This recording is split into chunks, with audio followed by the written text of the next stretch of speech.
What if the real evil in The Exorcist wasn't just horror fiction, but an ancient force that's haunted humanity for thousands of years?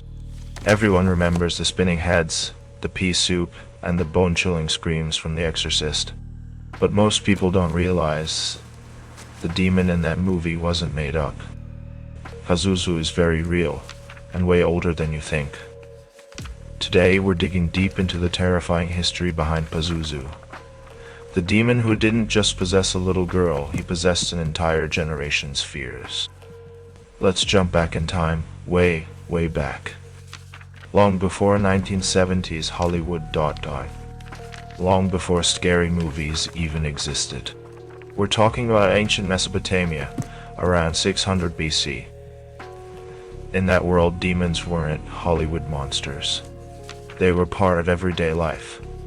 People believed the world was packed with spirits, good and bad, fighting for influence over every moment. And right there, lurking in the dust and the sandstorms, was Pazuzu. He was the demon of the southwest wind, the bringer of famine, locusts, and disease. And honestly, he wasn't even considered the worst. He was seen as terrifying, but also weirdly useful. Sounds crazy, right? But in ancient times, people actually prayed to Pazuzu when they needed protection from even worse demons, especially from Lamashtu, a goddess demon who loved hurting pregnant women and newborns. If you wanted to survive childbirth in ancient Babylon, you might wear an amulet with Pazuzu's face on it. Yeah, the demon from The Exorcist was used like a bodyguard. That's how messy and complicated ancient beliefs were. Demons weren't always pure evil. Sometimes you had to fight one monster with another. So here's the big question. How did an ancient Middle Eastern demon end up terrorizing people on American movie screens 2,500 years later? That journey is a dark and fascinating one. Because the real horror of Pazuzu isn't just about one little girl named Regan. It's about how ancient fears, the fear of death, disease, and the unknown, never really left us. They just put on new faces. And every so often, they crawl back into our lives, with new names, new masks, and the same chilling message: you are not in control. Alright, fast forward to the early 1970s. Author William Peter Blatty hears about a strange real-life exorcism case from 1949. A boy known only as Roland Doe had supposedly been possessed. There were witnesses, there were priests, and there was a lot of unexplainable, terrifying stuff. Inspired by this case, Blatty writes The Exorcist. But he doesn't just invent a random demon for the book. He reaches deep into history, into those ancient dusty myths, and pulls out Pazuzu. Why Pazuzu? Because he's not your basic devil. He's something more primal, more chaotic, more alien. Pazuzu doesn't just want your soul. He wants to corrupt everything good inside you. Your family, your body, your faith. In the movie, you see Pazuzu's statue during Father Merrin's archaeological dig in Iraq. It's not a random spooky artifact. That moment tells you, this isn't about one little girl.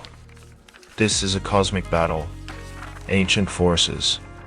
Humanity versus the unknowable. Let's talk about how Pazuzu operates. He doesn't just possess Regan's body. He twists her words. He breaks her spirit. He attacks her family's love. He mocks the very idea of hope. It's psychological horror, not just physical horror.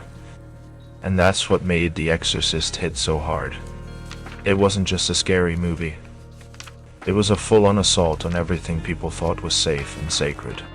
And guess what? People felt it. When The Exorcist came out in 1973, audiences freaked out. People fainted in theaters. Some threw up. Some even ran out screaming. There were news reports about ambulances getting called to movie premieres. All because one little girl, under the icy grip of an ancient demon, said,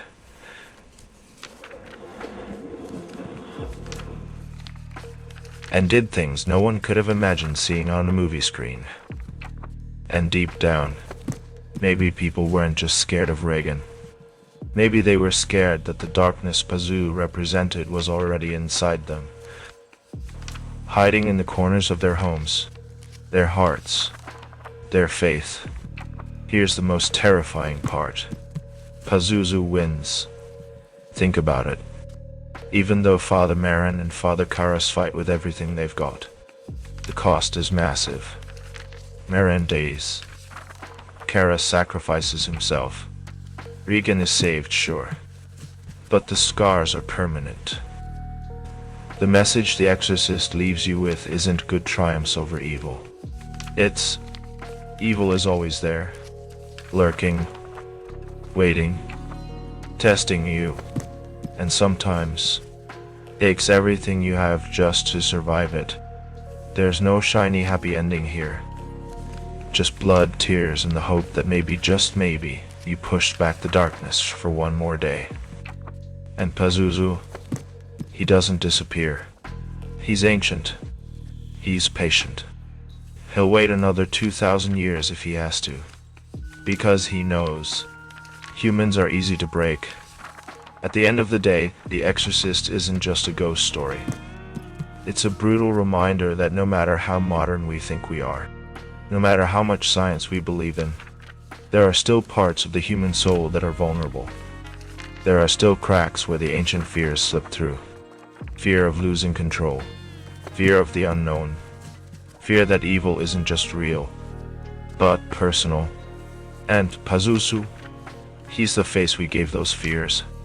A face carved by ancient hands, dusted off by a curious mind, and burned into our nightmares by a little girl with a broken voice and an impossible stare. The Exorcist didn't create our fear of possession. It just reminded us that fear was always there, waiting, breathing, whispering, and sometimes, when the lights are low and you're all alone, you swear you can still hear him, laughing, ready to unlock more chilling secrets. Watch the next video before something ancient finds you first.